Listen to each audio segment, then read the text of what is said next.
Meditation was considered woo-woo too. Breathwork was mocked, and now it's medically backed to move things out of your body, to help oxygenate your brain, to help calm the mind, to release stress, change the cortisol levels in your body. These things have correlation now into medicine, into science. Welcome to the Story of Spirit podcast, where practical spirituality meets real life.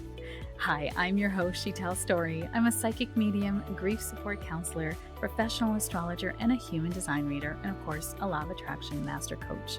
With my unique blend of spiritual and practical tools, I am here to help you align with your soul-led purpose and ignite a life that sets your soul on fire. In this podcast, we are going to explore the principles of energy, astrology, spirituality, and psychology to help you heal your grief and create an aligned life and business from the inside out.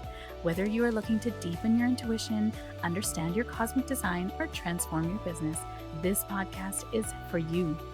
Join me each week for insightful discussions, practical tips, and inspiring stories that will guide you on your journey to living your very best life. Don't forget to subscribe and follow us on Instagram at Sheetal Story or wherever you listen to this podcast. Let's dive in and start this transformative journey together. Welcome to the Story of Spirit podcast. Trust the woo-woo. Today's episode is inspired with all the classes and all the courses I have ever taken where the facilitator says, okay, I know this sounds woo-woo, but, right? Oh, I know this sounds a little woo, but, and we continue to make excuses for the woo when really everything in science was once woo. Like, I really don't understand why we use science as the measuring tape for what's truthful and what's true versus woo and personal experience. I mean, even religion, we can't prove that a God exists, but yet people believe. Astrology is older than religion, than all of the Western religions. And people are like, wow, I don't know about astrology, but God, yes, Jesus, yes, 100%. Right. But we don't actually have definitive proof that these things are real. And yet we believe them. But then if it's not science, then do we believe it? Like, there's just these weird measuring sticks for what is real, what is truthful, what is considered practical, believable authority. And as authority figures, people who are in positions of power, they don't want to appear too woo-woo because then they might not get elected. They might feel like they're not legitimate. And I live in the world of woo-woo. Like, I talk to dead people. I see your energy. I see the world in energy. I was born with the ability to see aura. And it wasn't until the 1970s that they could prove that auric fields existed around people. They could take pictures called Kirlian photography that actually showed that these fields exist and what they look like. And until that point, people just thought, what, I was crazy? What? Like, no, people have had this ability to hear music, like not hear music, but hear energy, people who can see energy. Like, we have these wild abilities as humans to have things cross over where we have perception of the world in ways that other people can't maybe understand because it's not their gifts, and that's okay. And science has actually figured this out now. It's called synesthesia, and synesthesia is the sensory experience where a stimulus in one sense is triggered a perception in another. So for example, a person who sees colors when they hear music, or can taste flavors when they see a particular shape. So these senses are almost crossed, right? So I can see energy and see colors around people. And that's not really synesthesia, but it's this ability that the brain sort of has cross-wired. We have senses that can perceive things. I was watching a documentary about a man who lost his eyesight, and he can use sound clicks to then visualize what the surroundings are going to look like bats, right? Bats can hear sound like radar, and then they can understand how far something is, what's jutting out, what's solid, what's not, where they fly. So they use sort of this clicking sounds to do so, right? And that's that sort of radar, how radar was created. So synesthesia is a real thing. It's sort of seeing colors when listening to music, tasting specific flavors when they're seeing certain shapes, seeing letters or numbers as specific colors. So it's really interesting. It's considered a neurological condition, but it's not a mental illness. But it is a sense that is very different than the rest of the population. One would say it's a version of being neurodivergent, where we perceive the world differently from each other. So it's not a bad thing. It is not something that is meant to be ostracized. But, I think in society, especially going back to the witch trials, that anytime you have something that's different or you don't belong, you run the risk of being ostracized from society. And, let's just put that now, let's burn that down because we are not in that anymore. And actually, I'm in a world where we celebrate those differences in your special senses, your special gifts, because you alone were meant to come in with these gifts. Not you alone. There's other people in the world that have them, but you have special gifts that are the way that you are meant to operate. Your soul chose these gifts. So, when we think about the world of woo woo, what's considered woo, which we might say is spiritual or energetic or esoteric, there is one thing we have to be careful of. There's not a lot of standardization or the word is safety nets there, safety parameters that make sure that people who are claiming that they can do things that they can't, what happens to them. We don't want them to influence or maybe lead people astray, because we see that a lot. When something isn't standardized, it now leaves room for interpretation, and it's a buyer beware market, which spirituality is, right? If you're going to go get a reading or you're going to get healing or reiki, there is science that these things exist, but then how do we know that this person is legit? So that's where we really need references and listening to how they are, and looking at their work and talking to people, putting out in your communities, I'm looking for a psychic reading. Who do you know is good? I do it for masseuses, I do it for therapists, I do it for doctors, like it's not just for psychic mediums. It's really, who do you know that's good? Because let's be honest, doctors graduate out and not every doctor is at the top of their class. There are bum doctors in the lot that are not very good, that we've had a few. We've had terrible therapists. They're certified therapists. They passed all their tests and they cannot connect to a yam. So we really need to be aware of who we are trusting in these vulnerable positions. But if we're going back to everything in science was once woo woo, then really think about this, like germ theory and hand washing. People didn't realize that germs made you sick. They thought it was witchcraft. They thought it was evil. They thought it was, who knows what it was, but germ theory was once considered woo woo. Gravity was once considered woo woo. Electricity, quantum physics, that all we are matter, and we have particles that make us up that are moving in energy fields. You, as a human, are a collection of energy particles that are held together by an energetic field, right? If that field does not exist to hold your particles together, you cease to exist.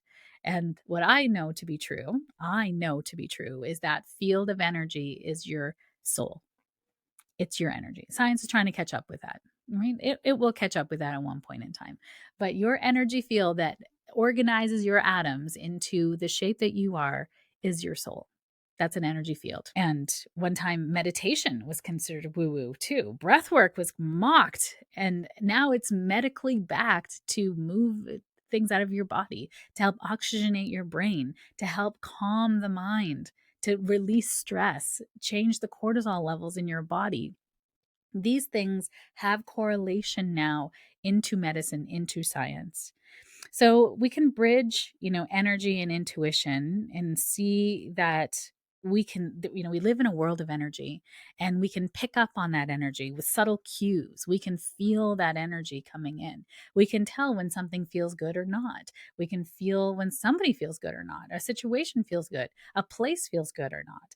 You might be, have you ever been to, I want you to think about this. If you've ever been to a place that didn't feel good, and I'm going to broaden your mind to think of like historical sites or places where a lot of death and carnage happened. I went to New York on a trip with my best friend, my husband and her husband, and we got to visit ground zero of 9/11. And there's a church that sits there next to the Twin Towers, where the Twin Towers used to be. And that church was not harmed by the towers falling down. So they're stained glass windows that have been there for years. They're one of the first churches that were established when the Mayflower came over. And their windows, their building, everything else, the windows blew out blocks around them and blocks farther away than them when the Twin Towers came down. The windows did not blow out from this church. This is how protected energetically this church was. And it was really interesting because we took a tour, and as soon as we walked in, I felt very lightheaded. And then my friend, who's very, very sensitive to energy, she's like, I'm going to throw up. I can't be in here. And she had to go. Lots of souls have been through that place. It was one of the places that they used to support the workers when they were helping people in 9/11. They were bringing in the firefighters and stuff. It was sort of a base for the firefighters and the first responders. And there was a lot of death that had come through that place. There was a lot of sadness. There was a lot of grief. I could feel that echo in that room. And it was a hard place to be in. And as we were driving away, I asked the tour guide, I said, in the cemetery, I could see Jewish people and Catholics both being in there, that they were buried there. They were ghosts, spirit. And Hollywood calls them ghosts. I call them spirit. And I could see both Jewish and Catholics buried in the graveyard. And I said, would there be both Jewish and Catholic people buried in the graveyard? Like, that seems a little strange to me. He goes, yes, actually, they used to bury Jewish people in there, and then they switched over, and then now Catholics were buried in there. But then it's too full now, so we don't bury anyone in there. But yes, it would have both. The only way I would know that is because I saw the spirit of Jewish people who were Jewish Orthodox, with the curls and the hat, and then I saw Catholics there too with the cross and the robes, and I was like, this is so strange. Like, I didn't know that existed. And he said, yes, that actually existed in this church. So the church was so protected, and getting into that space, that felt weird. Like, I definitely felt lightheaded. I felt sort of strange. I have my white light bubble up. I have my protections. I have very strong boundaries with spirit. But even my husband was like, yeah, I don't feel quite right in here. Like, it's like his head was spinning because there was so much energy in that church. So having those experiences, I mean, if they went in there with energy readers and stuff, they probably could explain that. But we had an experience that was based in energy. And could we scientifically prove that? Sure. But what would come first, science or the woo? Of course, the woo, the spiritual. We were feeling something was not quite right in there. It would be amazing then to have science go in and explain what we felt. But the feeling nature of who we are is really the compass. It's the north star. It's what's really driving you. It's not science, right? It's you. It's what we know to be true.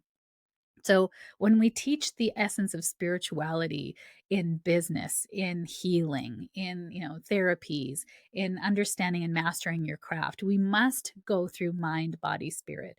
We cannot just sit in the mind, which is science. We cannot just live in the body, which is medicine. We need the energy too. We need the spirituality. We need the quantum physics of it all too, which you could say that's science, but it's really the matter that we live in, the soup of energy that we are in. And if you're not training, not treating, the word I'm looking for is treating the mind, body, and spirit, then you're only getting part of the healing. You're not getting the full healing that actually is needed for grief, for business coaching, for moving forward in your life in terms of illnesses. Like, every part of you, you're a holistic being living this experience. So we can't just be in the world of the mind, which is science. We really need to be in the world of energy as well.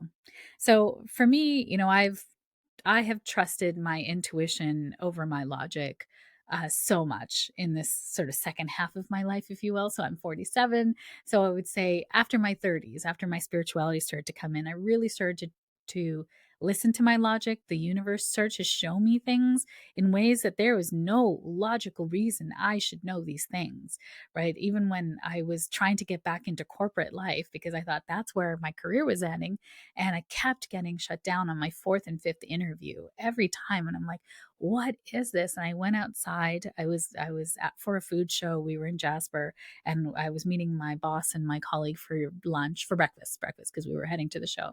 And I moved. I got the news. I got a text that I unfortunately did not get the position, and I just went outside for a breath of fresh air, and I just started crying. I was like, what is this? Why is this not working for me? Like, what is wrong with me? And I heard Spirit say, you're looking in the wrong direction. You're trying to open a door that's not meant for you. And I literally, like, I was crying and I just listened. It was, if you were watching me, you think I was crazy because I was like, why? Looking up at this cloud. So I'm like, why, universe? Why is this happening to me? What is wrong with me? Why is this not working? And that's when I heard this voice. And it was a man's voice too. It was not my own voice. And it's, you're looking in the wrong direction. You're trying to open a door that's not for you. Where's science in that? Like, what's science going to say? I was delusional. Yeah, I was hearing voices, like a man's voice. I don't even know whose voice that was. And I stopped crying. And I remember thinking, what doors are opening for me?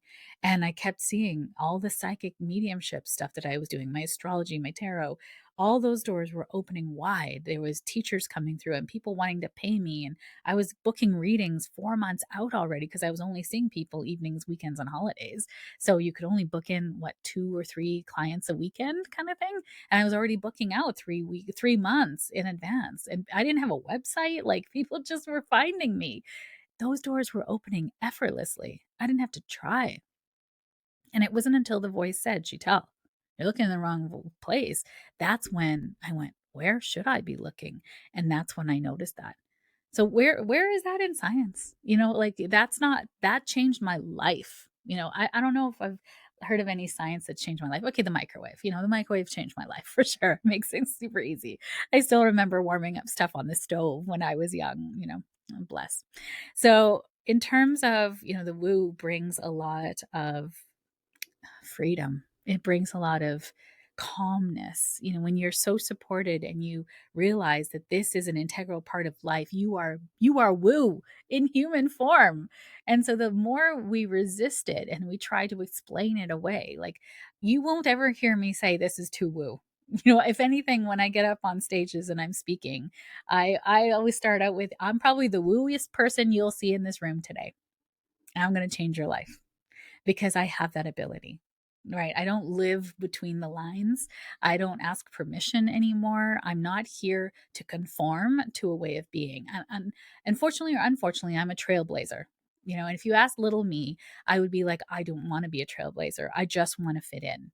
But I was born to stand out. I'm here to bring the woo into practical being, to understand that you need it as part of everything that you do must incorporate this spiritual part of you. And I'm using spirituality and woo woo interchangeably. If you haven't figured that out 16 minutes into this podcast. So, we don't need proof before belief. I think oftentimes science is asking us to have proof before belief. This fear of the unknown can also, resist the woo. And cultural conditioning and patriarchal systems separate logic from feeling on purpose. Because if you don't feel, then you can't resist. Right? If you're in your mind and you're going, oh, that makes sense. Yeah, that's fine. Okay, yeah. With rules that you made up for me, then I'm going to continue to stay in that box. And I'm not here to stay in a box.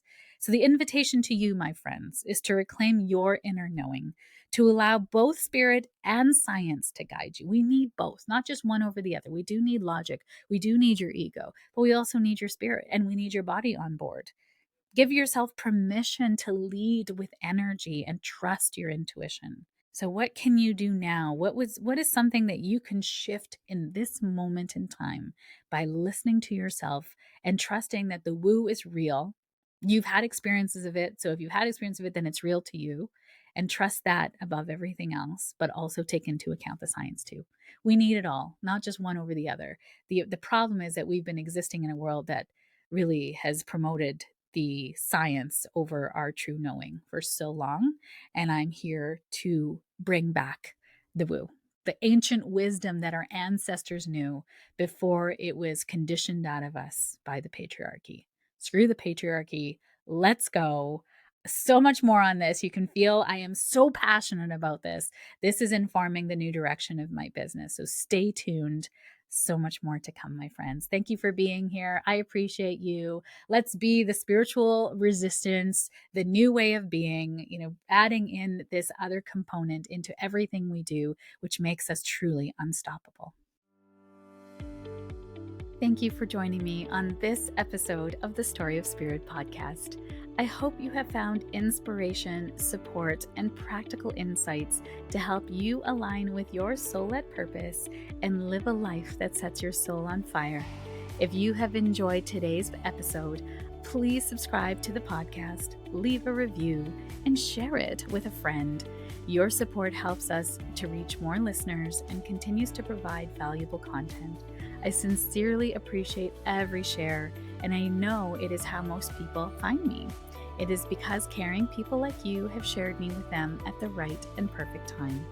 For more resources, insights, and to connect with our community, please visit us at www.sheetalstory.com and follow us on Instagram at sheetalstory. Remember, your journey to a more aligned and vibrant life is just the beginning, and I am here to support you every step of the way. Until next time, stay aligned, stay inspired, and keep shining your beautiful light. This is Sheetal Story, signing off from the Story of Spirit podcast. Here's the legalese that's required by our lawyers. This podcast and the YouTube channel represents the opinions of Sheetal Story and her guests to the show. The content should not be taken as medical, psychological, or financial advice. This series is informational and entertainment purposes only. Because each person is so unique, please consult your healthcare professional, your mental health dream team, your financial advisor, or anyone else that's an expert in the field in where you are thinking of making big choices in your life.